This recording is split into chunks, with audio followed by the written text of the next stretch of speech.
Hi, all you Scorpios out there. I hope you are doing well. Right now, we're going to have actually a full moon with a Scorpio Taurus access on the 8th. So be watching for that. It's probably going to affect you one way or the other, whether your sun is in Scorpio or your moon or whatever.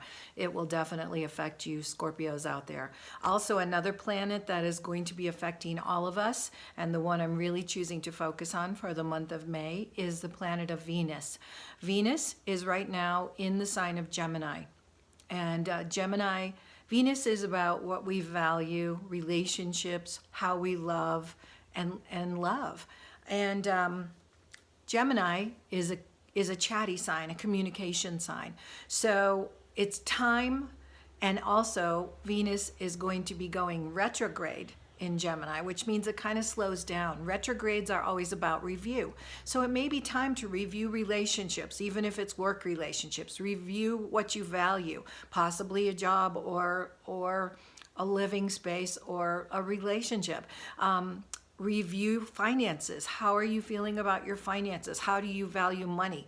Is it too much for you? Does it take over and rule your life and make you worry? This is a time to take some time to This is when we can take a space to review how we're feeling about everything. And relationships are really very much on the docket because of where things are located.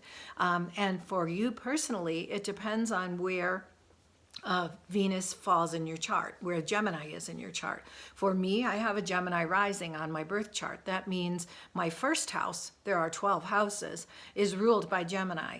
And the first house is about I am. So my challenge this month with Venus is to take a look at whether I value myself, how I value myself, my relationship within myself, and it'll give me the solid footing to move forward with more self-confidence and to maybe move through some emotional blocks. So we all have these things going on all the time. And if any of you would ever like to talk about how it's working for you personally, give me a call. We'll set up a little short reading. Doesn't have to be a long one.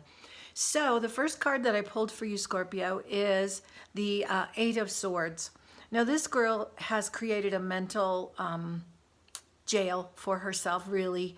She's on her knees and she's in water. She's blindfolded, but it's not a tight blindfold. The chains are very loose and the swords are sticking in water. So that, it's not, this is like a worry cell that she's created.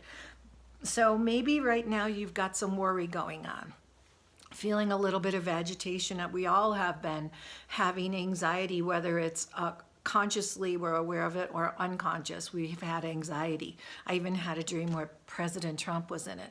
I know that it's, this whole lockdown thing is affecting me on that level, a deeper level than I could ever think. So this is where you are right now. Your challenge is the Queen of Swords.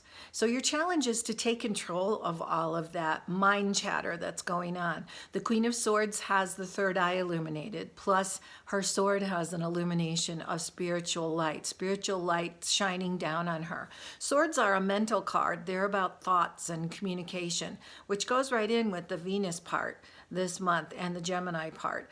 So Queens in the court cards are always about the feeling nature of whatever sign they're in. They're about the feminine side, the feeling nature. So it's time for you. Your challenge is you've got a lot of mind chatter on. It's time to take control of it and get yourself focused where it is that you feel is going to be the highest and best good for you. And Scorpio is a deep feeling sign, but a lot of times they stuff their feelings. So my suggestion is don't stuff. So your process card is the Knight of Cups. And this Knight of Cups, boy, he's celebrating. He's ready to go. Your process card is to cut loose. Let go of all that mind chatter. Let go of everything else. Get yourself into a focused emotional state and just go have fun. His horse is rearing. He's got a cup up there. Cups are about well-being and plenty. So go have some fun. If you can cut yourself loose and don't be so heavy this month, your outcome card is the Star. And the Star card is about a never-ending supply of everything. Love, money, well-being.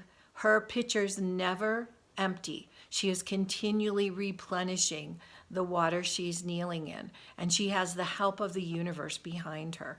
So Scorpio, don't have a heavy month. Don't worry. Cut yourself out of that. Focus on one area that you can control. Let go and have some fun. And the outcome is that you'll be able to do things you never thought you could do, and more things will be just falling into place for you than you could imagine. So hopefully that was helpful for you Scorpios. Thank you for watching. Bye now.